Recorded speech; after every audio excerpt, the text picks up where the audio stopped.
जमीन की रजिस्ट्री को डिजिटल और पेपरलेस बनाने की तैयारी है, लेकिन इसी व्यवस्था को लेकर अब जमीन पर विरोध के स्वर सुनाई देने लगे हैं। फुलवारी शरीफ के सब निबंधन कार्यालय में लोगों ने नई व्यवस्था के खिलाफ प्रदर्शन किया और सरकार से इसमें बदलाव की मांग की। प्रदर्शनकारियों का कहना है कि डिजिटल निबंधन सुनने में भले ही आसान और आधुनिक लगे, लेकिन सवाल ये है कि क्या बिहार का हर जमीन मालिक इस तकनीक के लिए तैयार है।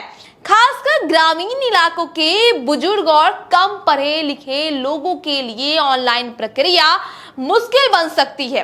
लोगों ने साइबर फ्रॉड, फर्जी दस्तावेज और जमीन के रिकॉर्ड में गड़बड़ी जैसी आशंकाएं भी जताई है। प्रदर्शनकारियों की सबसे बड़ी मांग है कि पहले पूरे बिहार में भूमि सर्वेक्षण का काम पूरा हो, हर जमीन का स्पष्ट रिकॉर्ड, मालिकाना हक और सही नक्शा तैयार किया जाए और उसके बाद बड़े स्तर पर पेपरलेस निबंधन लागू किया जाए।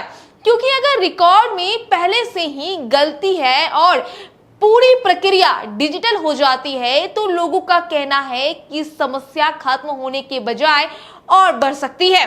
वहीं प्रदर्शनकारियों ने ये भी मांग की है कि डिजिटल निबंधन के साथ साथ दस्तावेज आधारित निबंधन का विकल्प भी जारी रखा जाए। यानी जो लोग डिजिटल प्रक्रिया आसानी से कर सकते हैं वे ऑनलाइन निबंधन करें और बुजुर्ग या तकनीकी जानकारी से दूर लोग अपनी सुविधा के मुताबिक प्रक्रिया पूरी कर सके। इस प्रदर्शन में एक और बड़ा दावा सामने आया।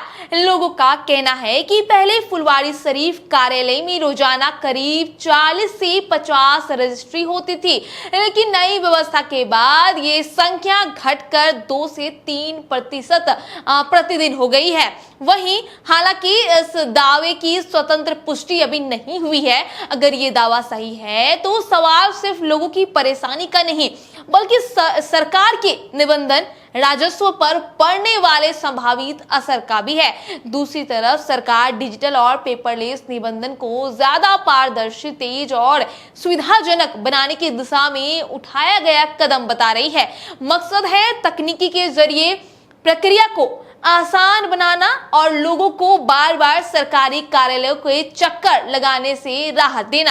यानी एक तरफ सरकार इसे डिजिटल बिहार की ओर जो है एक बढ़ता हुआ कदम मान रही है, तो दूसरी तरफ जो है लोग परेशान हैं और पूछ रहे हैं कि डिजिटल व्यवस्था लागू करने से पहले क्या जमीन के पुराने रिकॉर्ड की गड़बड़ियां दूर होनी चाहिए या नहीं।